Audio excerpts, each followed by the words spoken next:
Previously on this channel, you joined me on the MSC World America, where I spent some time in Mahahual, Mexico, taking in local culture.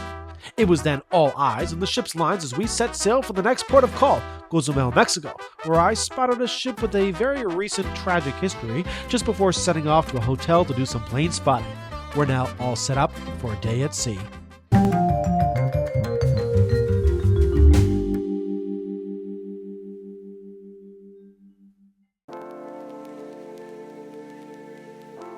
Here on the map on the TV screen the night before, the day at sea, you can see that we've left Cozumel and we're headed toward the northwest. Our destination is Ocean Cay, but it will take a full day at sea before we arrive. This means we'll be coming very close to the island nation of Cuba.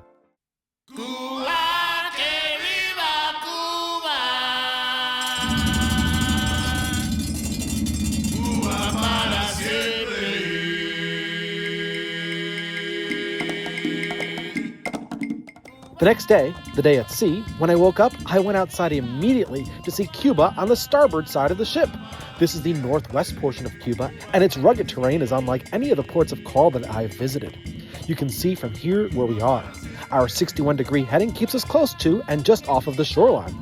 And I'm marveling at these views of a country that can be a little bit difficult to access from the United States despite its close proximity. This mountain range is part of the Cordillera de Guaniguanico. It's really dramatic to see from here.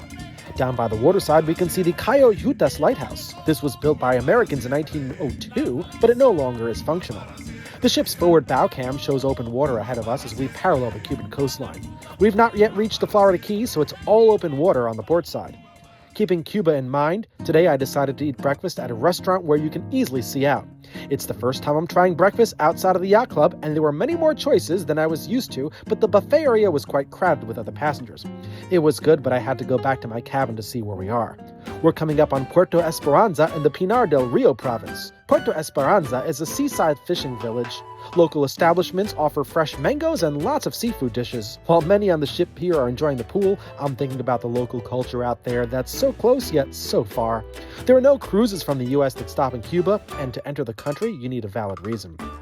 For now, it's time to take a break and explore areas of the ship that I have not seen yet because this cruise is almost over.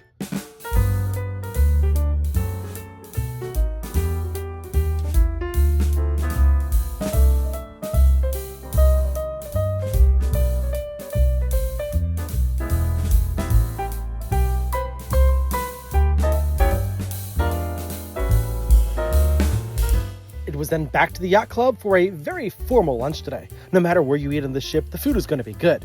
This lunch didn't disappoint, and to top it off, I left the yacht club for some delicious gelato, but quickly returned to a window because the ship was just outside of Havana, Cuba's capital. Many might not know that Havana has a skyline, and its buildings are visible from this distance. Despite being on a luxury ship, seeing this was the highlight of the day. It's a shame more passengers didn't notice this. I found it fascinating to see Havana's infrastructure and density without stepping foot on the island. This was surreal. To verify it was Havana, I turned on the TV to the map screen, and sure enough, Havana was at our starboard side as we passed by at 15 knots. It's time to celebrate in the yacht club. Tonight is a special evening on board. All yacht club guests were invited to the top sail lounge to celebrate the end of the cruise. It was an elegant and festive atmosphere, and the highlight of the event was a special speech and toast from the most important person on board, the captain of the ship. Once over, it was back to the yacht club dining room for another great dinner.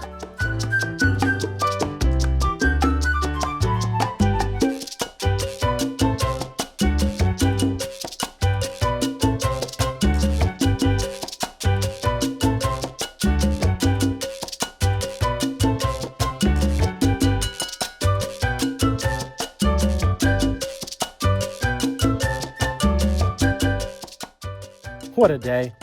We didn't make any stops, but I felt the energy of Cuba today as I made my way back to my cabin for the evening on the next to last night of this Caribbean cruise.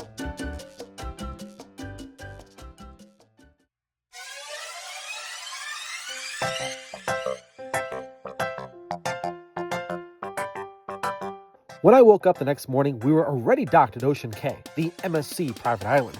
I'm disappointed that I missed the docking experience. Even though this is an island with plenty of water around us, approaching the dock requires entry through a narrow set of markers from the west, and we did it all in reverse. It would have been great to see us turn around and back in, because leaving the port tonight will be less exciting. You can see here on the map how our bow is pointed out. It's time to get off the ship and enjoy the island. Today, since I'm a yacht club guest, I'll be visiting an area designated just for the yacht club. It's on the far side of the island, so to get there, it's necessary to take a buggy ride there. This is an artificial island that covers just 104 acres. Dredging began in the 1960s, and it was only recently converted into an ecologically focused destination with 8 beaches to choose from. I can visit any of them, but the yacht club's beach features a private restaurant, so I'm going to take full advantage of that today. It's a lovely day on this Bahamian island, and I'm taking in the great weather.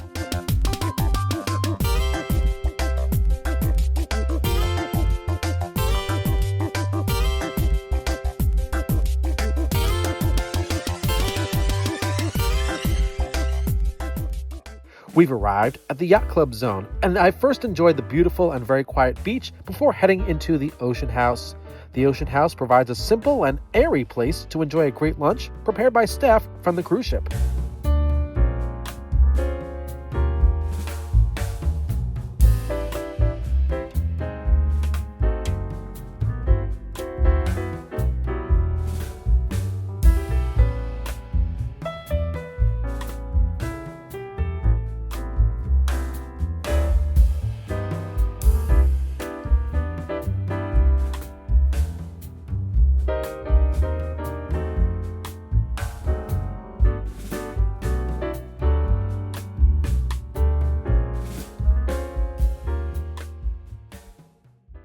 After lunch, I worked my way back to the MSC World America.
Back on board, I got another glimpse of the island and went for a walk to get some gelato.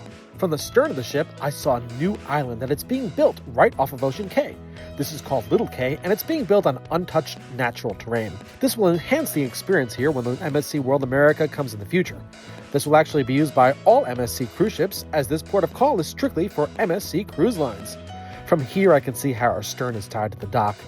I'm going to walk through parts of the ship to get to my cabin because I want to see the markers that we'll be following when we leave tonight. Here, in the cabin TV screen, you can see the straight-out path that we'll take to get out. Our destination for tomorrow is Miami, and you can see that we're really close, so we won't be going at full speed overnight. As the day progressed, I took in the views from here, awaiting a spectacular light show.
It's time to leave, and from here you can see the lines being removed.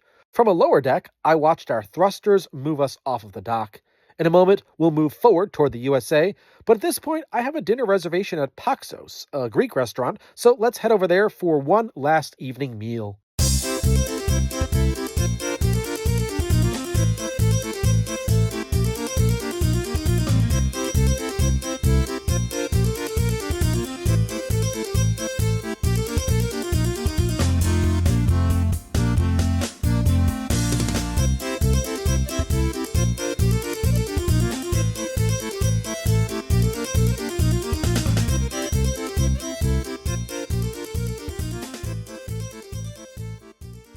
After dinner, I returned to my cabin to see that we were moving very slowly at just 8.7 knots. We need to arrive in the morning, and there's no rush to cover the short distance. When I woke up, we were docked in the same position where we started this journey. We simply pulled bow in. Make sure you watch part 1 of this series to see what it's like to use the turning basin to leave the port of Miami. For now, I'm excited to see flights headed toward the Miami International Airport. This channel will be returning to aviation, so to get in the mood, let's do some plane spotting from my ship's balcony. This American 737 is arriving into Miami from a short flight from Tampa. This Avianca Cargo A330 is inbound from Quito. This American 787 just came in from Buenos Aires. Here we see a FedEx 767 from Medellin. That's followed by a Sky Airline A320neo from Lima. Down below, I caught a glimpse of a refueling ship, but my eyes were drawn upward to see this LATAM cargo inbound from Santiago. And also from Santiago is this Atlas Air Boeing 747. Before final disembarkation, I had a quick breakfast at the Yacht Club restaurant. Then, it was off the ship onto U.S. soil once again. I can't wait to bring back aviation to this channel, so please stay tuned. Thank you so much for joining me on this 4-part unique look at the MSC World America. Don't forget to subscribe so you don't miss out on what's coming next, and I'll see you all very soon at an airport.